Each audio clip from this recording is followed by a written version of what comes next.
Mysterious ಆಗಿ ಕಾಣೆ ಆಗಿರುವ ಹುಡುಗ. ಈ ಕೇಸ್ನ ಹ್ಯಾಂಡಲ್ ಮಾಡ್ತಿರೋದು ಜಾಸ್ ಅನ್ನುವ ಪೊಲೀಸ್ ಆಫೀಸರ್. ಆ ಹುಡುಗ ಹೇಗ್ ಕಾಣೆ ಆದ, ಅವನಿಗೆ ಏನಾಯ್ತು ಅನ್ನೋ ಕಥೆಯನ್ನ ಕ್ಲೈಮ್ಯಾಕ್ಸ್ ನಲ್ಲಿ ಶಾಕಿಂಗ್ ಟ್ವಿಸ್ಟ್ ಜೊತೆ ಹೇಳಿದ ಚಿತ್ರನೇ the Buckingham murders. Movie starting ನಲ್ಲಿ ಚಿತ್ರದ ಹೀರೋಯಿನ್ ಆಗಿರೋ ಜಾಸ್ ಅವ್ರನ್ನ ತೋರಿಸ್ತಾರೆ. ಇವಳು ಪರ್ಸನಲ್ ಲೈಫ್ ನಲ್ಲಿ ಒಂದು ದುರಂತ ನಡೆದೋಗಿರುತ್ತೆ. ಅದೇನಂದ್ರೆ ಒಂದು ಮಾಲ್ ನಲ್ಲಿ ಒಬ್ಬ ಸೈಕೋ ಅಲ್ಲಿದ್ದ ಎಲ್ರಿಗೂ ಶೂಟ್ ಮಾಡಿರ್ತಾನೆ. ಆಗ ಜಾಸ್ ಅವ್ರ ಮಗ ಕೂಡ ಇವನ್ ಗುಂಡೇಟಿಗೆ ಬಲಿಯಾಗಿರ್ತಾನೆ. ಕೋರ್ಟ್ ಆ ಸೈಕೋಗೆ ಜೀವಾವಧಿ ಶಿಕ್ಷೆ ವಿಧಿಸುತ್ತೆ. ಮಗ ತೀರ್ ಹೋಗಿದ್ರಿಂದ ಜಾಸ್ ಮೆಂಟಲಿ ಡಿಸ್ಟರ್ಬ್ ಆಗಿದ್ದಾಳೆ. ಜಾಸ್ ಪೊಲೀಸ್ ಆಫೀಸರ್ ಆಗಿರೋದ್ರಿಂದ ಇದೇ ಪ್ಲೇಸ್ ಅಲ್ಲೇ ಇದ್ರೆ ಮಗನ್ ನೆನ್ಪು ಪದೇ ಪದೇ ಕಾಡ್ತಾ ಇರುತ್ತೆ ಅಂತ ಬೇರೆ ಸಿಟಿಗೆ ಟ್ರಾನ್ಸ್ಫರ್ ತಗೊಂಡು ಹೋಗ್ತಾಳೆ.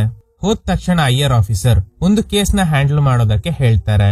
ಕೇಸ್ ಏನಂದ್ರೆ ಇಶ್ಪ್ರೀತ್ ಅನ್ನುವ ಹುಡುಗ ಮಿಸ್ಸಿಂಗ್. ಹಾರ್ಡಿ ಅನ್ನುವ ಸೀನಿಯರ್ ಆಫೀಸರ್ ಈ ಕೇಸ್ ನ ಹ್ಯಾಂಡಲ್ ಮಾಡ್ತಾ ಇದ್ದಾರೆ. ಅವರಿಗೆ ಅಸಿಸ್ಟೆಂಟ್ ಆಗಿನೇ ಜಾಸ್ ಕೆಲಸ ಮಾಡಬೇಕು. ನೆಕ್ಸ್ಟ್ ಇಶ್ಪ್ರೀತ್ ನ ಪೇರೆಂಟ್ಸ್ ನ ಎಂಕ್ವೈರಿ ಮಾಡ್ತಾರೆ. ತಂದೆ ದಲ್ಜಿತ್, ತಾಯಿ ಹೆಸರು ಪ್ರೀತಿ. ಪೇರೆಂಟ್ಸ್ ಹೇಳೋ ಪ್ರಕಾರ ಇಶ್ಪ್ರೀತ್ ಬೆಳಗ್ಗೆ ಸ್ಕೂಲ್ಗೆ ಹೋದವನು ಮತ್ತೆ ರಿಟರ್ನ್ ಬಂದಿಲ್ಲ. ಆಕ್ಚುಲಿ ಇಶ್ಪ್ರೀತ್ ಇವ್ರ ಸ್ವಂತ ಮಗ ಅಲ್ಲ. ಇಂಡಿಯಾ ಇಂದ ಯುಕೆಗೆ ಬರುವಾಗ ದತ್ತು ತಗೊಂಡು ಬಂದಿರ್ತಾರೆ ಅನ್ನೋದು ಪೊಲೀಸ್ಗೆ ಗೊತ್ತಾಗುತ್ತೆ. ಇಶ್ಪ್ರೀತ್ ನ ಸ್ಕೂಲ್ ಸೇರಿದಂತೆ ಅವನ್ ಫ್ರೆಂಡ್ಸ್ ಹೀಗೆ ಎಲ್ಲ ಆಂಗಲ್ ನಲ್ಲೂ ಎಂಕ್ವೈರಿ ಮಾಡ್ತಾರೆ. ಆದ್ರೆ ಯಾವುದೇ ಲೀಡ್ ಸಿಗೋದಿಲ್ಲ. ಸ್ಕೂಲ್ ಫುಟೇಜ್ ಚೆಕ್ ಮಾಡಿದಾಗ ಇಶ್ಪ್ರೀತ್ ಸ್ಕೂಲ್ ಇಂದ ಡೈಲಿ ಇಳಿಯೋ ಒಂದು ಪಾರ್ಕ್ ಹತ್ರ ಇಳ್ಕೊಂಡಿದ್ದಾನೆ. ಆ ಪಾರ್ಕ್ ಇಂದ ಬಸ್ ಹತ್ತಿ ಡೈಲಿ ಮನೆಗೆ ಹೋಗ್ತಾ ಇದ್ದ. ಬಟ್ ಇವತ್ತು ಹೋಗಿಲ್ಲ. ಕೊನೆಗೆ ಅವನು ಆ ಪಾರ್ಕ್ ಹತ್ರನೇ ಕಾಣೆ ಆಗಿದ್ದಾನೆ ಅನ್ನೋದು ಗೊತ್ತಾಗುತ್ತೆ. ಸೊ ಆ ಪಾರ್ಕ್ ನಲ್ಲಿ ಸರ್ಚ್ ಮಾಡ್ತಾರೆ. ಆದ್ರೆ ಇಶ್ಪ್ರೀತ್ ಸಿಗೋದಿಲ್ಲ. ಪಾರ್ಕ್ ನ ಸಿಸಿಟಿವಿ ಚೆಕ್ ಮಾಡ್ತಾರೆ. ಆದ್ರೆ ಇಶ್ಪ್ರೀತ್ ಆ ಪಾರ್ಕ್ ಇಂದ ಹೊರಗಡೆ ಬಂದೇ ಇಲ್ಲ ಅನ್ನೋದು ಗೊತ್ತಾಗುತ್ತೆ. ಅದೇ ಪಾರ್ಕ್ ನಲ್ಲಿ ಒಂದು ಲೇಕ್ ಇದೆ. ಸ್ವಿಮ್ಮರ್ಸ್ ನ ಕರ್ಸಿ ಅಲ್ಲೂ ಕೂಡ ಚೆಕ್ ಮಾಡ್ತಾರೆ. ಆದ್ರೆ ನೋ ಯೂಸ್. ಇಶ್ಪ್ರೀತ್ ಅಲ್ಲೂ ಕೂಡ ಸಿಗೋದಿಲ್ಲ. ರಾತ್ರಿ ಇಡೀ ಹುಡುಕಿದ್ರೂನು ಇಶ್ಪ್ರೀತ್ ಸಿಗದೆ ಇರೋದ್ರಿಂದ ಹಾರ್ಡಿ ಉಳಿದ ಎಲ್ಲಾ ಆಫೀಸರ್ ಗಳಿಗೆ ಹೇಳ್ತಾರೆ, ನೀವೆಲ್ಲ ಮನೆಗೆ ಹೋಗಿ ರೆಸ್ಟ್ ತಗೊಳ್ಳಿ, ಮುಖ್ಯವಾದ ವಿಷಯ ಏನಾದ್ರೂ ಇದ್ರೆ ಹೇಳ್ತೀನಿ ಅಂತ ಹೇಳಿ ಬೇರೆ ಆಫೀಸರ್ ಗಳನ್ನ ಮನೆ ಕಳಿಸಿ ಸೈಮನ್ ಅನ್ನುವ ಅಸಿಸ್ಟೆಂಟ್ ಜೊತೆ ಇಬ್ರು ಮಾತ್ರ ಸರ್ಚ್ ಮಾಡೋದಕ್ಕೆ ಶುರು ಮಾಡ್ತಾರೆ. ಜಾಸ್ ಮಗನ್ ಸಾವಿನಿಂದ ಡಿಸ್ಟರ್ಬ್ ಆಗಿರೋದ್ರಿಂದ ಮೆಡಿಕೇಶನ್ಸ್ ತಗೋತಾ ಇದ್ದಾಳೆ. ಹಾರ್ಡಿ ಹಾಗೂ ಸೈಮನ್ ಮಾತ್ರ ಪಾರ್ಕ್ ನಲ್ಲಿ ಸರ್ಚ್ ಮಾಡ್ತಾ ಇದ್ರು ಅಲ್ವಾ. ಅವ್ರಿಗೆ ಕೊನೆಗೂ ಇಶ್ಪ್ರೀತ್ ನ ಡೆಡ್ ಬಾಡಿ ಒಂದು ಕಾರ್ ನಲ್ಲಿ ಸಿಗುತ್ತೆ. ಈ ವಿಷಯನ ಹಾರ್ಡಿ ಜಾಸ್ಗೆ ಕಾಲ್ ಮಾಡಿ ಹೇಳಿದ್ರಿಂದ ಅವಳಿಗೂ ತುಂಬಾ ಅಪ್ಸೆಟ್ ಆಗುತ್ತೆ. ಪೇರೆಂಟ್ಸ್ ಕೂಡ ತುಂಬಾ ಡಿಸ್ಟರ್ಬ್ ಆಗಿದ್ದಾರೆ.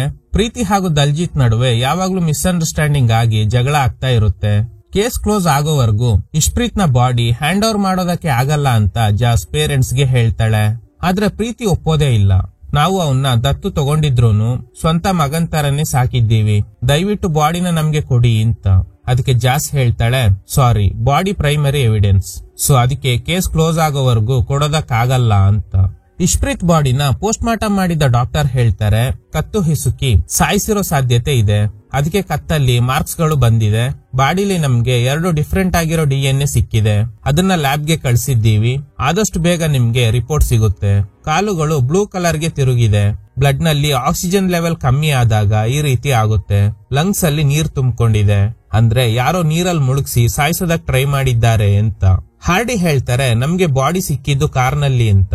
ಅದಕ್ಕೆ ಡಾಕ್ಟರ್, ನೀರಲ್ಲಿ ಮುಳುಗಿಸಿ ಸಾಯಿಸಿದ ನಂತರ ಕಾರಲ್ಲಿ ಬಾಡಿನ ಇಟ್ಟಿರ್ಬೋದು. ಈಗ ಇಶ್ಪ್ರೀತ್ ನ ಬಾಡಿ ಇದ್ದ ಕಾರ್ ಯಾರ್ದು ಅಂತ ಚೆಕ್ ಮಾಡೋದಕ್ಕೆ ಟ್ರೇಸ್ ಮಾಡ್ತಾ ಇದ್ದಾರೆ. ಆ ಕಾರು ಅಕ್ರಮ್ ಅನ್ನುವ ವ್ಯಕ್ತಿಗೆ ಸೇರಿದ್ದು ಅನ್ನೋದು ಗೊತ್ತಾಗಿದೆ. ಸೊ ಅದಕ್ಕೆ ಅಕ್ರಮ್ನ ಎಂಕ್ವೈರಿ ಮಾಡ್ತಾರೆ. ಅಕ್ರಮ್ ಹೇಳೋ ಪ್ರಕಾರ ನಮ್ ರಿಲೇಟಿವ್ ಆಗಿರೋ ಸಾಕಿಬ್ ಅನ್ನುವ ವ್ಯಕ್ತಿ ಆ ಕಾರ್ನ ತಗೊಂಡು ಹೋಗಿದ್ದ ಅಂತ. ಹಾರ್ಡಿ ಮತ್ತೆ ಸಿಸಿಟಿವಿ ಚೆಕ್ ಮಾಡಿದಾಗ ಆ ಕಾರ್ನ ಓಡಿಸಿರೋದು ಅಕ್ರಮ್ ಹೇಳಿದ್ದ ಅದೇ ಸಾಕಿಬ್. ಅವನು ಇನ್ನೊಬ್ಬ ಹುಡುಗನ ಜೊತೆಲಿ ಕರ್ಕೊಂಡು ಹೋಗಿದ್ದಾನೆ. ಆ ಕಾರು ಇಶ್ಪ್ರೀತ್ ಮಿಸ್ಸಿಂಗ್ ಆಗಿದ್ದ ಅದೇ ಪಾರ್ಕ್ ಹತ್ರನೇ ಹೋಗಿದೆ. ಸೊ ಈಗ ಸಾಕಿಬ್ ಸಸ್ಪೆಕ್ಟ್ ಆಗಿರೋದ್ರಿಂದ ಅವನ್ನ ಅರೆಸ್ಟ್ ಮಾಡ್ತಾರೆ. ಸಾಕಿಬ್ ನ ಪೇರೆಂಟ್ಸ್ ಹೇಳೋ ಪ್ರಕಾರ ಅವನು ಆ ಕೊಲೆ ಮಾಡಿಲ್ಲ, ಅವನು ಇನ್ನೋಸೆಂಟ್ ಅಂತ. ಹಾರ್ಡಿ ಸಾಕಿಬ್ ನ ಎಂಕ್ವೈರಿ ಮಾಡ್ತಾರೆ. ಇಶ್ಪ್ರೀತ್ ಮಿಸ್ಸಿಂಗ್ ಆಗಿದ್ದು November 14th. ಆ ದಿನ ಎಲ್ಲಿದ್ದೆ ಅಂತ ಕೇಳ್ತಾರೆ. ಸಾಕಿಬ್ ಸರಿಯಾಗಿ ಆನ್ಸರ್ ಮಾಡ್ತಾ ಇಲ್ಲ.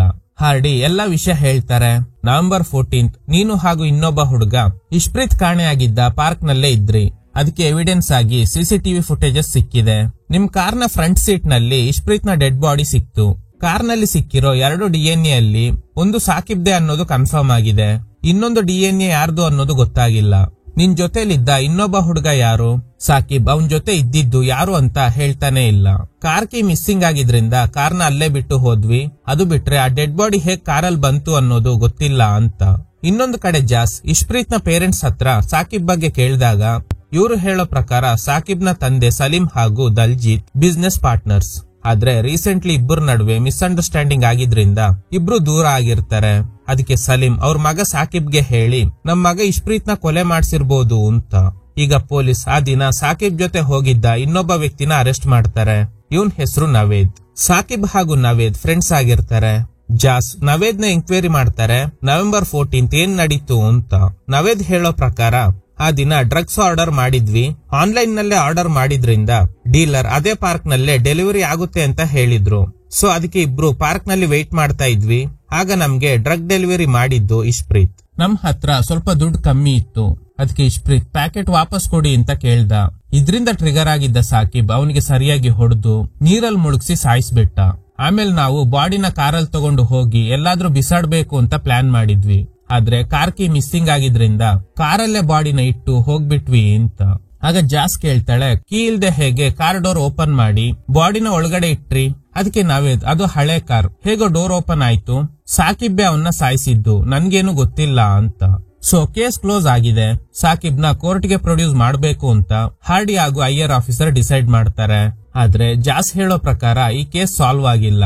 ನವೇದ್ ಹೇಳ್ತಿರೋದು ನಿಜ ಅಂತ ಅನ್ನಿಸ್ತಾ ಇಲ್ಲ ಅಂತ. ಈ ವಿಷಯದಲ್ಲಿ 3 ಜನರ ನಡುವೆ ಆರ್ಗ್ಯುಮೆಂಟ್ ನಡೀತಾ ಇದೆ. ಇಶ್ಪ್ರೀತ್ ನ ಬ್ಯಾಗ್ ಮಿಸ್ಸಿಂಗ್. ಅವನೇ ಅವರಿಬ್ಬರಿಗೆ ಅಂದ್ರೆ ನವೇದ್ ಹಾಗೂ ಸಾಕಿಬ್ಗೆ ಡ್ರಗ್ ಕೊಟ್ಟಿದ್ದಾನೆ. ಹಾಗಾದ್ರೆ ಇಶ್ಪ್ರೀತ್ಗೆ ಆ ಡ್ರಗ್ ಕೊಟ್ಟು ಕಳಿಸಿದ್ದು ಯಾರು ಅಂತ ಜಾಸ್ ಕೇಳ್ತಾಳೆ. ಆದ್ರೆ ಹಾರ್ಡಿ ಇವಳ ಮಾತನ್ನ ಒಪ್ತಾ ಇಲ್ಲ. ನವೇದ್ ಹೇಳಿಕೆ ಕೊಟ್ಟಿದ್ದಾನೆ ತಾನೆ ಸಾಕಿಬ್ ಇಶ್ಪ್ರೀತ್ ನ ಕೊಲೆ ಮಾಡಿರೋದು ಅಂತ. ಸೊ ಈ ಕೇಸ್ ಕ್ಲೋಸ್ ಮಾಡೋಣ. ಆದ್ರೆ ಜಾಸ್ ಅವಳದೇ ಆದ ಆಂಗಲ್ ನಲ್ಲಿ ಎಂಕ್ವೈರಿ ಶುರು ಮಾಡ್ತಾಳೆ. ದಲ್ಜಿತ್ಗೆ ಪೃಥ್ವಿ ಅನ್ನುವ ತಮ್ಮ ಇದ್ದಾನೆ. ಅವನು ಪ್ರೀತಿ ಅಂದ್ರೆ ದಲ್ಜಿತ್ ಅವ್ರ ವೈಫ್ ಜೊತೆ ಪದೇ ಪದೇ ಮಿಸ್ಬಿಹೇವ್ ಮಾಡ್ತಾ ಇರ್ತಾನೆ. ಈ ವಿಷಯ ದಲ್ಜಿತ್ಗೆ ಗೊತ್ತಿಲ್ಲ. ಪ್ರೀತಿ ಅವನಿಗೆ ವಾರ್ನಿಂಗ್ ಮಾಡ್ತಾಳೆ, ನನ್ ಜೊತೆ ಹೀಗೆಲ್ಲ ನಡ್ಕೊಂಡ್ರೆ ನಾನ್ ಸುಮ್ನೆ ಇರಲ್ಲ ಅಂತ. ಕಟ್ ಮಾಡಿದ್ರೆ ಜಾಸ್ ಹೈಯರ್ ಆಫೀಸರ್ ನ ಮೀಟ್ ಆಗಿ ಅವಳ ಸೀಕ್ರೆಟ್ ಎಂಕ್ವೈರಿಯಿಂದ ಗೊತ್ತಾಗಿರೋ ವಿಷಯನ ಹೇಳ್ತಾಳೆ. ನಮ್ ಸೀನಿಯರ್ ಆಫೀಸರ್ ಹಾರ್ಡಿಗೆ ಒಬ್ಳು ತಂಗಿ ಇದ್ದಾಳೆ. ಅವಳು ಡ್ರಗ್ ಅಡಿಕ್ಟ್ ಆಗಿರೋದ್ರಿಂದ ಸಾಯೋ ಸ್ಥಿತಿಯಲ್ಲಿದ್ದಾಳೆ. ಅವಳಿಗೆ ಡ್ರಗ್ ಕೊಟ್ಟಿರೋದು ಇದೇ ಸಾಕಿಬ್. ಅವನಿಗೆ ಸಪ್ಲೈ ಮಾಡಿರೋದು ತೇಜೇಂದರ್ ಸಿಂಗ್ ಅನ್ನುವ ವ್ಯಕ್ತಿ. ಸೊ ತನ್ನ ತಂಗಿ ಹೀಗಾಗೋದಕ್ಕೆ ಕಾರಣ ಆಗಿರೋ ಸಾಕಿಬ್ನ ಬಿಡಬಾರ್ದು ಅಂತ ಹಾರ್ಡಿ ಸಾಕಿಬ್ನ ಈ ಕೇಸ್ ನಲ್ಲಿ ಫ್ರೇಮ್ ಮಾಡಿದ್ದಾರೆ. ಈ ಫೋಟೋಸ್ ನೋಡಿ. ನವೇದ್ ಹೇಳಿದ ಪ್ರಕಾರ ಸಾಕಿಬ್ ಇಶ್ಪ್ರೀತ್ ನ ನೀರಲ್ಲಿ ಮುಳುಗಿಸಿ ಸಾಯಿಸಿದ ನಂತರ ಕಾರ್ ನಲ್ಲಿ ಡೆಡ್ ಬಾಡಿ ಇಟ್ಟಿದ್ದ ಅಂತ. ಬಾಡಿ ನೀರಲ್ಲಿ ವೆಟ್ಟಾಗಿದ್ರೆ ಸೀಟ್ ಮೇಲೆ ನೀರ್ ಇರ್ಬೇಕಿತ್ತು. ಅಟ್ಲೀಸ್ಟ್ ಫಾರೆನ್ಸಿಕ್ ಟೀಮ್ ಅವ್ರಿಗೆ ನೀರಿನ ಕಲೆ ಆದ್ರೂ ಇರೋದು ಗೊತ್ತಾಗ್ಬೇಕಿತ್ತು. ಆದ್ರೆ ಸೀಟ್ ಫುಲ್ ಡ್ರೈ ಆಗಿದೆ. ಸೊ ನವೇದ್ ಸುಳ್ಳು ಹೇಳ್ತಾ ಇದ್ದಾನೆ. ನನ್ಗೆ ಸ್ವಲ್ಪ ಟೈಮ್ ಕೊಡಿ, ನಾನು ಈ ಕೇಸ್ ನ ಸಾಲ್ವ್ ಮಾಡ್ತೀನಿ ಅಂತ. ಹೈಯರ್ ಆಫೀಸರ್ ಕೂಡ ಒಪ್ಕೋತಾರೆ. ದಲ್ಜಿತ್ ನ ಫಾಲೋ ಮಾಡಿದಾಗ ಅವನಿಗೆ ಯಾರ ಜೊತೆನೋ ಅಫೇರ್ ಇದೆ ಅನ್ನೋದು ಗೊತ್ತಾಗುತ್ತೆ. ಅಂಡ್ ದಲ್ಜಿತ್ ಇಶ್ಪ್ರೀತ್ಗೋಸ್ಕರ 2 lakh pounds ನ ಲೈಫ್ ಇನ್ಶೂರೆನ್ಸ್ ಮಾಡಿಸಿದ್ದಾನೆ. ಇಶ್ಪ್ರೀತ್ ಸತ್ರೆ ಆ ದುಡ್ಡು ದಲ್ಜಿತ್ಗೆ ಸಿಗುತ್ತೆ. ಸೊ ಈಗ ಕೇಸ್ ನಡೀತಾ ಇರೋದ್ರಿಂದ ಇನ್ಶೂರೆನ್ಸ್ ನ ಕ್ಲೈಮ್ ಮಾಡೋದಕ್ಕೆ ಆಗಿಲ್ಲ ಅನ್ನೋದು ಗೊತ್ತಾಗುತ್ತೆ. ಸೊ ಇನ್ಶೂರೆನ್ಸ್ ನ ಹಣಕ್ಕೋಸ್ಕರ ಯಾಕೆ ದಲ್ಜಿತ್ ಇಶ್ಪ್ರೀತ್ ನ ಕೊಲೆ ಮಾಡಿರಬಾರ್ದು? ಅದು ಅಲ್ಲದೆ ಇಶ್ಪ್ರೀತ್ ಅವ್ರ ಸ್ವಂತ ಮಗ ಅಲ್ಲ ಅಂತ ಇವರಿಗೆ ಡೌಟ್ ಶುರು ಆಗುತ್ತೆ. ನೆಕ್ಸ್ಟ್ ಜೈಲಲ್ಲಿ ಇದ್ದ ಸಾಕಿಬ್ನ ಮೀಟ್ ಆಗಿ ಸತ್ಯ ಹೇಳಿದ್ರೆ ನಿನ್ಗೆ ಒಳ್ಳೇದು, ನಿನ್ನ ರಿಲೀಸ್ ಮಾಡೋದಕ್ಕೆ ನಾನ್ ಹೆಲ್ಪ್ ಮಾಡ್ತೀನಿ, ಆದ್ರೆ ನೀನು ಸತ್ಯ ಹೇಳ್ಬೇಕು ಅಂತ ಜಾಸ್ ಕೇಳ್ತಾಳೆ.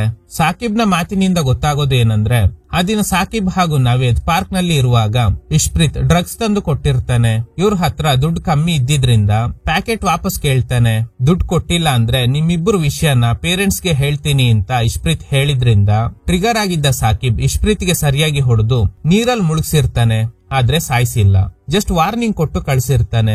ಸಾಕಿಬ್ ಹಾಗೂ ನವೇದ್ ಬರೀ ಡ್ರಗ್ ಅಡಿಕ್ಟ್ಸ್ ಅಲ್ಲ, ಅವರಿಬ್ಬರ ನಡುವೆ ಗೇ ರಿಲೇಶನ್ಶಿಪ್ ಇರುತ್ತೆ. ಆ ಪಾರ್ಕ್ ನಲ್ಲಿದ್ದ ಲೇಕ್ ನಲ್ಲಿ ಸ್ನಾನ ಮಾಡ್ತಾ ಇರುವಾಗ ಇಶ್ಪ್ರೀತ್ ನ ಡೆಡ್ ಬಾಡಿ ತೇಲ್ತಾ ಇರೋದನ್ನ ನೋಡಿ ಇಬ್ರಿಗೆ ಗಾಬರಿ ಆಗಿದೆ. ಅವನ್ನ ಕಾಪಾಡೋದಕ್ಕೆ ಟ್ರೈ ಮಾಡ್ತಾರೆ, ಆದ್ರೆ ಅವನು ಆಲ್ರೆಡಿ ಸತ್ತೋಗಿದ್ದ. ಯಾರ ಅವನ್ನ ಸಾಯಿಸಿದ್ದು ಅಂತ ಗೊತ್ತಿಲ್ಲ. ಸೊ ಇವ್ರ ಮೇಲೆ ಡೌಟ್ ಬರ್ಬೋದು ಅಂತ ಹೆದ್ರಿ ಬಾಡಿನ ಅಲ್ಲೇ ಬಿಟ್ಟು ಕಾರ್ನಲ್ಲಿ ಹೋಗೋದಕ್ಕೆ ಟ್ರೈ ಮಾಡಿದ್ದಾರೆ. ಆದ್ರೆ ಸಾಕಿಬ್ನ ಕಾರ್ ಕೀ ಮಿಸ್ಸಿಂಗ್ ಆಗಿದ್ರಿಂದ ಕಾರ್ನ ಅಲ್ಲೇ ಬಿಟ್ಟು ಎಸ್ಕೇಪ್ ಆಗಿರ್ತಾರೆ. ಆದ್ರೆ ನವೇದ್ ನಾನೇ ಕೊಲೆ ಮಾಡಿದ್ದು ಅಂತ ಯಾಕೆ ಹೇಳಿಕೆ ಕೊಟ್ಟಿದ್ದಾನೆ ಅಂತ ಗೊತ್ತಿಲ್ಲ ಅಂತ. ನೆಕ್ಸ್ಟ್ ಜಾಸ್ ನವೇದ್ ನ ಮೀಟ್ ಆಗಿ ಸಾಕಿಬ್ ಎಲ್ಲ ಸತ್ಯ ಹೇಳಿದ್ದಾನೆ, ನೀನ್ ಯಾಕೆ ಸುಳ್ಳು ಹೇಳ್ದೆ? ನೀನ್ ನಿಜ ಹೇಳಿಲ್ಲ ಅಂದ್ರೆ ಸಾಕಿಬ್ ಜೀವನ ಪೂರ್ತಿ ಜೈಲಲ್ಲೇ ಇರ್ಬೇಕಾಗುತ್ತೆ ಅಂತ. ಆದ್ರೆ ಇವನು ಏನು ರಿಪ್ಲೈ ಮಾಡೋದಿಲ್ಲ. ಜಾಸ್ ಹೋದ್ಮೇಲೆ ನವೇದ್ ಯಾರಿಗೋ ಕಾಲ್ ಮಾಡಿ ನೀನು ನನಗೆ ಸುಳ್ಳು ಹೇಳಿದ್ದೀಯಾ, ಸಾಕಿಬ್ ಲೈಫ್ ಲಾಂಗ್ ಜೈಲಲ್ಲೇ ಇರ್ಬೇಕು ಅಂತ ಜಾಸ್ ಹೇಳ್ತಾ ಇದ್ದಾರೆ ಅಂತ ಯಾರಿಗೋ ಕಾಲ್ ಮಾಡಿ ಹೇಳ್ತಾನೆ. ಜಾಸ್ಗೆ ನವೇದ್ ಮೇಲೆ ಡೌಟ್ ಇದೆ. ಅವ್ನ್ ನಂಬರ್ ನ ಟ್ಯಾಪ್ ಮಾಡಿದ್ರಿಂದ ಅವ್ನ್ ಯಾರ ಜೊತೆ ಮಾತಾಡ್ತಾ ಇದ್ದಾನೆ ಅನ್ನೋದು ಗೊತ್ತಾಗಿ ಪೊಲೀಸ್ ಫೋರ್ಸ್ ಗೆ ಇನ್ಫಾರ್ಮ್ ಮಾಡ್ತಾಳೆ. ಈ ಕಡೆ ಹಾರ್ಡಿ ಹಾಗೂ ಸೈಮನ್ ನವೇದ್ ನ ಕಿಡ್ನಾಪ್ ಮಾಡ್ತಾರೆ. ಈಗ ಗೊತ್ತಾಗೋದು ಏನಂದ್ರೆ ಈ ಹಾರ್ಡಿನೇ ನವೇದ್ಗೆ ಸಾಕಿಬ್ ವಿರುದ್ಧ ಹೇಳಿಕೆ ಕೊಡೋದಕ್ಕೆ ಹೇಳಿರ್ತಾನೆ. ಹೀಗೆ ಹೇಳಿಕೆ ಕೊಟ್ರೆ ಸಾಕಿಬ್ ನ ಹೇಗಾದ್ರೂ ಕೇವಲ 6 ತಿಂಗಳಲ್ಲಿ ಹೊರಗಡೆ ಬರೋ ಹಾಗೆ ಮಾಡ್ತೀನಿ ಅಂತ ಫೇಕ್ ಪ್ರಾಮಿಸ್ ಮಾಡಿರ್ತಾನೆ. ಹೇಳ್ದಂಗ್ ಕೇಳಿಲ್ಲ ಅಂದ್ರೆ ನೀವಿಬ್ರು ಗೇ ರಿಲೇಶನ್ಶಿಪ್ ನಲ್ಲಿ ಇರೋ ವಿಷಯನ ಎಲ್ರಿಗೂ ಹೇಳ್ತೀನಿ ಅಂತ ಬೆದರಿಕೆ ಹಾಕಿರ್ತಾನೆ. ಎಂಕ್ವೈರಿ ಸಂದರ್ಭದಲ್ಲಿ ಹೇಗೆ ಹೇಳಿಕೆ ಕೊಡ್ಬೇಕು ಅಂತ ಪ್ರತಿಯೊಂದನ್ನ ಕೂಡ ಮೊದಲೇ ಹೇಳ್ಕೊಟ್ಟಿರ್ತಾರೆ. ಹಾರ್ಡಿ ಪ್ಲಾನ್ ಏನಂದ್ರೆ ಹೇಗಾದ್ರೂ ಸಾಕಿಬ್ನ ಜೈಲ್ನಲ್ಲಿ ಕೊಳೆಯೋ ಹಾಗೆ ಮಾಡ್ಬೇಕು. ಯಾಕಂದ್ರೆ ಅವನೇ ಹಾರ್ಡಿ ತಂಗಿಗೆ ಡ್ರಗ್ಸ್ ಕೊಟ್ಟು ಅವಳು ಈ ಪರಿಸ್ಥಿತಿಗೆ ಬರೋ ಹಾಗೆ ಮಾಡಿದ್ರಿಂದ. ಅಷ್ಟೇ ಅಲ್ಲದೆ ಜಾಸ್ ಸೀಕ್ರೆಟ್ ಆಗಿ ಎಂಕ್ವೈರಿ ಮಾಡ್ತಿರೋ ವಿಷಯ ಗೊತ್ತಾಗಿದೆ. ನವೇದೇನಾದ್ರೂ ಹೆದ್ರಿ ಸತ್ಯ ಬಾಯ್ ಬಿಟ್ರೆ ಹಾರ್ಡಿ ಕೂಡ ಸಿಕ್ಕಾಕೊಳ್ಳೋ ಸಾಧ್ಯತೆ ಇದೆ. ಅದಕ್ಕೆ ನವೇದ್ನ ಕೊಲ್ಲೋದಕ್ಕೆ ಟ್ರೈ ಮಾಡ್ತಾರೆ. ಅಷ್ಟರಲ್ಲಿ ಜಾಸ್ ಆಲ್ರೆಡಿ ಕಾಲ್ ಟ್ಯಾಪ್ ಮಾಡಿ ನವೇದ್ ಹಾರ್ಡಿ ಜೊತೆನೆ ಮಾತಾಡ್ತಿದ್ದ ಅನ್ನೋದನ್ನ ಕಂಡು ಹಿಡಿದು ಪೊಲೀಸ್ ಫೋರ್ಸ್ ಸಮೇತ ಸ್ಪಾಟ್ ಗೆ ಬಂದಿದ್ರಿಂದ ಬೇರೆ ಆಪ್ಷನ್ ಇಲ್ದೆ ಹಾರ್ಡಿ ಶೂಟ್ ಮಾಡ್ಕೊಂಡು ಸತ್ತೋಗ್ತಾನೆ. ಹಾರ್ಡಿ ಜೊತೆ ಕೈ ಜೋಡಿಸಿದ್ದ ಸೈಮನ್ ನ ಎಂಕ್ವೈರಿ ಮಾಡಿದಾಗ ಗೊತ್ತಾಗೋದು ಏನಂದ್ರೆ ಹಾರ್ಡಿ ಯಾವಾಗ್ಲೂ ಸಾಕಿಬ್ ಮೇಲೆ ಒಂದು ಕಣ್ಣಿಟ್ಟಿದ್ದ. ಆ ದಿನ ಅವನು ಕಬಾಬ್ ಕಾರ್ನರ್ ಹತ್ರ ಕಾರ್ನಲ್ಲಿ ಹೋಗ್ತಾ ಇರೋದ್ನ ಹಾರ್ಡಿ ನೋಡಿದ್ದಾನೆ.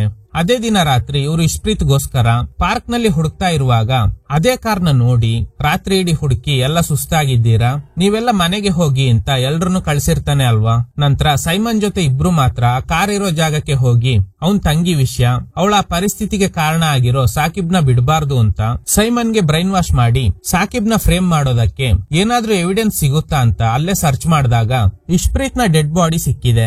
ನಂತರ ಕಾರ್ ಲಾಕ್ ನ ಓಪನ್ ಮಾಡಿ ಡೆಡ್ ಬಾಡಿನ ಒಳಗಡೆ ಇಟ್ಟು ಆಮೇಲೆ ನವೇದ್ ನ ಬ್ರೈನ್ ವಾಶ್ ಮಾಡಿ ಸಾಕಿಬ್ ವಿರುದ್ಧ ಹೇಳಿಕೆ ಕೊಡೋ ತರ ಮಾಡಿದ್ದಾರೆ. ಸೊ ಹೀಗೇನೆ ಹಾರ್ಡಿ ಸಾಕಿಬ್ ನ ಈ ಕೇಸ್ ನಲ್ಲಿ ಫ್ರೇಮ್ ಮಾಡಿರೋದು. ಇಷ್ಪ್ರೀತ್ ನ ಬ್ಯಾಗ್ ಬಗ್ಗೆ ಕೇಳಿದಾಗ ಸೈಮನ್ ಬ್ಯಾಗ್ ನಮ್ಗೆ ಸಿಕ್ಕಿಲ್ಲ ಅಂತ ಹೇಳ್ತಾನೆ. ಸೊ ಸಾಕಿಬ್ ನಿರಪರಾಧಿ ಅನ್ನೋದು ಗೊತ್ತಾಗಿದ್ರಿಂದ ಅವನ್ನ ರಿಲೀಸ್ ಮಾಡ್ತಾರೆ. ಈ ಕಡೆ ದಲ್ಜಿತ್ ಮನೆಗ್ ಬಂದಾಗ ಅವ್ರ ತಮ್ಮ ಪೃಥ್ವಿ ಪ್ರೀತಿ ಜೊತೆ ತಪ್ಪಾಗಿ ನಡ್ಕೊಳ್ತಾ ಇರೋದ್ನ ನೋಡಿ ದಲ್ಜಿತ್ ಪೃಥ್ವಿಗೆ ಸರಿಯಾಗಿ ಹೊಡೆದು ಸಾಯಿಸ್ಬಿಡ್ತಾನೆ. ವಿಷಯ ಗೊತ್ತಾಗಿದ್ರಿಂದ ಪೊಲೀಸರು ದಲ್ಜಿತ್ ನ ಅರೆಸ್ಟ್ ಮಾಡ್ತಾರೆ. ಪ್ರೀತಿನ ಎಂಕ್ವೈರಿ ಮಾಡಿದಾಗ ಪೃಥ್ವಿ ತುಂಬಾ ದಿನಗಳಿಂದ ಹೀಗ್ ತಪ್ಪಾಗಿ ನಡ್ಕೋತಾ ಇದ್ದ. ಇವತ್ತು ದಲ್ಜಿತ್ ಬರುವಾಗ್ಲೇ ಆ ರೀತಿ ನಡ್ಕೊಂಡಿದ್ರಿಂದ ಅವ್ರಿಗೆ ಕೋಪ ತಡೆಯೋದಕ್ಕಾಗದೆ ಸಾಯಿಸ್ಬಿಟ್ರು ಅಂತ. ನೆಕ್ಸ್ಟ್ ದಲ್ಜಿತ್ ನ ಎಂಕ್ವೈರಿ ಮಾಡಿ ಮಗನ್ ಇನ್ಶೂರೆನ್ಸ್ ಹಣಕ್ಕೆ ಆಸೆ ಪಟ್ಟು ನೀವೇ ಇಷ್ಪ್ರೀತ್ ನ ಕೊಲೆ ಮಾಡಿದ್ರ ಅಂತ ಕೇಳಿದಾಗ ಇವನು ಇಲ್ವೇ ಇಲ್ಲ ಅಂತ ಹೇಳ್ತಾನೆ. ಈ ಊರಲ್ಲಿ ಡ್ರಗ್ ಡೀಲ್ ಮಾಡ್ತಿದ್ದ ವ್ಯಕ್ತಿ ಮೇಲೆ ಪೊಲೀಸ್ಗೆ ಡೌಟ್ ಇರುತ್ತೆ. ಮೇ ಬಿ ಅವನೇ ಇಷ್ಪ್ರೀತ್ ಕೈಲಿ ಡ್ರಗ್ಸ್ ಕೊಟ್ಟು ಕಳ್ಸಿರ್ಬೋದು ಅಂತ. ಸೊ ಅದಕ್ಕೆ ಅವನ್ ಮನೆ ಚೆಕ್ ಮಾಡಿದಾಗ ಇಷ್ಪ್ರೀತ್ ನ ಬ್ಯಾಗ್ ಅದ್ರೊಳಗಡೆ ಡ್ರಗ್ಸ್ ಜೊತೆಗೆ ಒಂದು ಫೋನ್ ಸಿಗುತ್ತೆ. ಆ ಡ್ರಗ್ ಡೀಲರ್ ಹೇಳೋ ಪ್ರಕಾರ ನಾನು ಇದನ್ನೆಲ್ಲ ನಿಲ್ಸಿ ತುಂಬಾ ದಿನ ಆಗಿದೆ, ಯಾರೋ ನನ್ನ ಫ್ರೇಮ್ ಮಾಡ್ತಿದ್ದಾರೆ ಅಂತ. ಜಾಸ್ ಆ ಮನೇಲಿ ಸಿಕ್ಕಿದ್ದ ಫೋನ್ಗೆ ಬಂದಿರೋ ನಂಬರ್ ಗಳನ್ನ ಟ್ರ್ಯಾಕ್ ಮಾಡೋದಕ್ಕೆ ಹೇಳ್ತಾರೆ. ಕಟ್ ಮಾಡಿದ್ರೆ ಪ್ಯಾರಿಸ್ಗೆ ಹೊರಟಿದ್ದ ಪ್ರೀತಿನ ಪೊಲೀಸರು ಅರೆಸ್ಟ್ ಮಾಡ್ತಾರೆ. ಈಗಲೇ ಚಿತ್ರದಲ್ಲಿ ಶಾಕಿಂಗ್ ಟ್ವಿಸ್ಟ್ ಗಳು ರಿವೀಲ್ ಆಗುತ್ತೆ. ಆ ಡ್ರಗ್ ಡೀಲರ್ ಮನೇಲಿ ಸಿಕ್ಕಿದ್ದ ಫೋನ್ ನಲ್ಲಿದ್ದ ನಂಬರ್ ನ ಟ್ರ್ಯಾಕ್ ಮಾಡಿದಾಗ ಆ ಫೋನ್ಗೆ ಕಾಲ್ ಮಾಡಿರೋದು ಇದೇ ಪ್ರೀತಿ ಅನ್ನೋದು ಗೊತ್ತಾದ್ಮೇಲೆನೆ ಪೊಲೀಸರು ಅರೆಸ್ಟ್ ಮಾಡಿರ್ತಾರೆ. ಪ್ರೀತಿ ಹೇಳೋ ಪ್ರಕಾರ ಇವಳಿಗೆ ಇಷ್ಪ್ರೀತ್ ನ ದತ್ತು ತಗೊಳ್ಳೋದು ಇಷ್ಟ ಇರ್ಲಿಲ್ಲ. ಅಂದ್ರೂನು ದಲ್ಜಿತ್ ಅವ್ರ ತಾಯಿ ಮಾತನ್ನ ಕೇಳಿ ದತ್ತು ತಗೊಂಡಿರ್ತಾರೆ. ಯಾಕಂದ್ರೆ ಪ್ರೀತಿಗೆ ಮಕ್ಕಳಾಗಲ್ಲ ಅನ್ನೋದು ಗೊತ್ತಾದ್ಮೇಲೆ. ಸೊ ಅದಕ್ಕೆ ಇಷ್ಪ್ರೀತ್ ನ ಇಂಡಿಯಾದಿಂದ ಯುಕೆಗೆ ಬರುವಾಗ ದತ್ತು ತಗೊಂಡು ಬಂದಿರ್ತಾರೆ. ಆದ್ರೆ ಇಷ್ಪ್ರೀತ್ ನ ನೋಡ್ಕೊಳ್ಳೋದಕ್ಕೆ ಇವಳಿಗೆ ಇಷ್ಟ ಇಲ್ಲ. ಅಷ್ಟೇ ಅಲ್ಲದೆ ದಲ್ಜಿತ್ ಯಾವಾಗ್ಲೂ ಇಷ್ಪ್ರೀತ್ ನ ಕೇರ್ ಮಾಡ್ತಾ ಪ್ರೀತಿಗೆ ಟೈಮ್ ಕೊಡೋದೇ ಇಲ್ಲ. ಇದರಿಂದ ಟ್ರಿಗರ್ ಆಗಿದ್ದ ಪ್ರೀತಿ ಹೇಗಾದ್ರೂ ಇಷ್ಪ್ರೀತ್ ಕತೆ ಮುಗಿಸ್ಬೇಕು ಅಂತ ಒಂದು ಪ್ಲಾನ್ ಮಾಡ್ತಾಳೆ. ಹೇಗೂ ಪೃಥ್ವಿ ಇವಳನ್ನ ನೋಡೋ ದೃಷ್ಟಿನೇ ಬೇರೆ ತರ ಇತ್ತು. ಅದನ್ನೇ ದಾಳವಾಗಿ ಯೂಸ್ ಮಾಡ್ಕೊಂಡು ಅವನಿಗೆ ಇಷ್ಪ್ರೀತ್ ನ ಕೊಲೆ ಮಾಡೋದಕ್ಕೆ ಹೇಳಿದ್ದಾಳೆ. ಅದಕ್ಕೆ ಪೃಥ್ವಿ ಸಾಕಿಬ್ ಹಾಗೂ ನವೇದ್ ಇಬ್ರು ಡ್ರಗ್ ಅಡಿಕ್ಟ್ಸ್ ಅನ್ನೋದು ಗೊತ್ತಾದ್ಮೇಲೆ ಇಷ್ಪ್ರೀತ್ಗೆ ದುಡ್ಡಿನಾಸೆ ತೋರಿಸಿ ಅವರಿಬ್ಬರಿಗೆ ಡ್ರಗ್ಸ್ ಕೊಟ್ಟು ದುಡ್ಡು ತಗೊಂಡು ಬಾ ಅಂತ ಹೇಳಿರ್ತಾನೆ. ಪೃಥ್ವಿಗೆ ಗೊತ್ತು ಅವರಿಬ್ಬರ ಹತ್ರ ದುಡ್ಡಿರಲ್ಲ, ಅವರು ದುಡ್ಡು ಕೊಟ್ಟಿಲ್ಲ ಅಂದ್ರೆ ಪ್ಯಾಕೆಟ್ ವಾಪಸ್ ತಗೊಂಡು ಬಾ ಅಂತ ಹೇಳಿರ್ತಾನೆ. ಇವರಿಬ್ರು ಡ್ರಗ್ ಅಡಿಕ್ಟ್ಸ್ ಆಗಿರೋದ್ರಿಂದ ಪ್ಯಾಕೆಟ್ ವಾಪಸ್ ಕೇಳಿದ್ರೆ ಸಾಯಿಸೋದಕ್ಕೂ ಇಂಜರಿ ಅಲ್ಲ. ಸೊ ಖಂಡಿತ ಇಷ್ಪ್ರೀತ್ ಕತೆ ಮುಗಿಸ್ತಾರೆ ಅಂತ ಅನ್ಕೊಂಡಿದ್ದ. ಆದ್ರೆ ಸಾಕಿಬ್ ಜಸ್ಟ್ ವಾರ್ನಿಂಗ್ ಕೊಟ್ಟು ಕಳ್ಸಿರ್ತಾನೆ. ಸೊ ಅಲ್ಲೇ ಪೃಥ್ವಿ ಪ್ಲಾನ್ ಉಲ್ಟಾ ಹೊಡೆದಿದೆ. ಸೊ ಅವ್ರು ವಾರ್ನಿಂಗ್ ಕೊಟ್ಟ ಮೇಲೆ ಇಷ್ಪ್ರೀತ್ ರಿಟರ್ನ್ ಬಂದಿರ್ತಾನೆ. ಸೊ ಅದೇ ಪಾರ್ಕ್ ನಲ್ಲಿ ವೇಟ್ ಮಾಡ್ತಿದ್ದ ಪೃಥ್ವಿ ಇಷ್ಪ್ರೀತ್ ನ ಅದೇ ಲೇಕ್ ನಲ್ಲಿ ಮುಳುಗಿಸಿ ಸಾಯಿಸಿದ್ದಾನೆ. ಪೊಲೀಸ್ಗೆ ಸಿಕ್ಕಿದ್ದ ಇನ್ನೊಂದು DNA ಪೃಥ್ವಿದೇ ಆಗಿರುತ್ತೆ. ಹೇಗೂ ಅವರಿಬ್ರು ವಾರ್ನಿಂಗ್ ಕೊಟ್ಟಿದ್ರಿಂದ ಆ ಕೇಸ್ ಅವರಿಬ್ರು ಮೇಲೇನೆ ಬರುತ್ತೆ. ಅಂಡ್ ಇಶ್ಪ್ರೀತ್ಗೆ ಡ್ರಗ್ ಕೊಟ್ಟು ಕಳಿಸಿದ್ದು ಯಾರು ಅನ್ನೋ ಪ್ರಶ್ನೆ ಬಂದ್ರೆ ಪೃಥ್ವಿ ಸಿಕ್ಕಾಕೋಬಾರ್ದು ಅಂತ ಆ ಊರಲ್ಲಿ ಮೊದಲು ಡ್ರಗ್ ಡೀಲ್ ಮಾಡ್ತಾ ಇದ್ದು ಈಗ ಅದನ್ನೆಲ್ಲ ಬಿಟ್ಟು ಸೈಲೆಂಟ್ ಆಗಿದ್ದ ವ್ಯಕ್ತಿ ಮನೇಲಿ ಇಶ್ಪ್ರೀತ್ ನ ಬ್ಯಾಗ್, ಅದ್ರೊಳಗಡೆ ಡ್ರಗ್ಸ್ ಜೊತೆಗೆ ಫೋನ್ ಇಟ್ಟು ಹೋಗಿರ್ತಾನೆ. ಪೃಥ್ವಿ ಪೊಲೀಸ್ಗೆ ಅವನ ಮೇಲೆ ಡೌಟ್ ಬರಬಾರ್ದು ಅಂತಾನೆ ಹೀಗೆಲ್ಲ ಮಾಡಿರ್ತಾನೆ. ಆದ್ರೆ ಆ ಫೋನ್ ಅಲ್ಲಿದ್ದ ಕಾಲ್ ಹಿಸ್ಟ್ರಿ ಚೆಕ್ ಮಾಡಿದಾಗ ಪ್ರೀತಿನೇ ಪೃಥ್ವಿಗೆ ಕಾಲ್ ಮಾಡಿ ಇನ್ಸ್ಟ್ರಕ್ಷನ್ ಕೊಟ್ಟಿದ್ದಾಳೆ ಅನ್ನೋದು ಗೊತ್ತಾಗಿದೆ. ಅಷ್ಟೇ ಅಲ್ಲದೆ ಪ್ರೀತಿ ಈ ಸತ್ಯನ ಯಾರಿಗೂ ಹೇಳ್ಬೇಡ, ನಿನ್ಗೆ ಬೇಕಾಗಿರೋದು ಏನು ಅಂತ ನನ್ಗೆ ಗೊತ್ತಿದೆ ಅಂತ ಅವನ್ ಜೊತೆ ಇಂಟಿಮೇಟ್ ಆಗಿರ್ತಾಳೆ. ಆದ್ರೆ ಇವಳ ಕೆಲ್ಸ ಆದ್ಮೇಲೆ ಅಂದ್ರೆ ಇವಳ ಉದ್ದೇಶ ಇದ್ದಿದ್ದು ಇವನ್ನ ಯೂಸ್ ಮಾಡ್ಕೊಂಡು ಇಶ್ಪ್ರೀತ್ ನ ಮುಗಿಸ್ಬೇಕು ಅಂತ. ಆ ಕೆಲ್ಸ ಮುಗ್ದಿದ್ರಿಂದ ಪೃಥ್ವಿನ ಅವಾಯ್ಡ್ ಮಾಡೋದಕ್ಕೆ ಶುರು ಮಾಡ್ತಾಳೆ. ಇದ್ರಿಂದ ಪೃಥ್ವಿ ನಿಮ್ನ ಬಿಟ್ಟು ನನ್ನಿಂದ ಇರೋದಕ್ಕಾಗಲ್ಲ, ನನ್ನ ಅವಾಯ್ಡ್ ಮಾಡಬೇಡಿ ಅಂತ ಫೋರ್ಸ್ ಮಾಡುವಾಗ್ಲೇ ಆ ದಿನ ಮನೆಗ್ ಬಂದಾಗ ದಲ್ಜಿತ್ ನೋಡಿ ಇವನೇ ಸರಿ ಇಲ್ಲ ಅಂತ ಅನ್ಕೊಂಡು ಪೃಥ್ವಿಗೆ ಸರಿಯಾಗಿ ಹೊಡೆದು ಸಾಯಿಸಿರ್ತಾನೆ.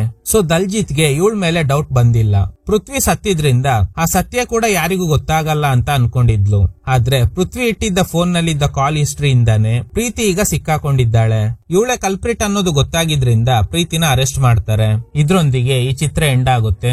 Okay guys, thanks for watching. ಈ ತರದ ಥ್ರಿಲ್ಲಿಂಗ್ ವಿಡಿಯೋಗಳಿಗಾಗಿ ನಮ್ಮ ಸಿನಿಮಾ ಫ್ಯಾಕ್ಟ್ ಚಾನೆಲ್ ನ ತಪ್ಪದೆ ಸಬ್ಸ್ಕ್ರೈಬ್ ಮಾಡಿ, ಪಕ್ಕದಲ್ಲಿರೋ ಬೆಲ್ ಐಕಾನ್ ನ ಪ್ರೆಸ್ ಮಾಡಿ ಆಲ್ ನೋಟಿಫಿಕೇಶನ್ ಗಳನ್ನ ಆನ್ ಮಾಡಿ ಇಟ್ಕೊಳ್ಳಿ.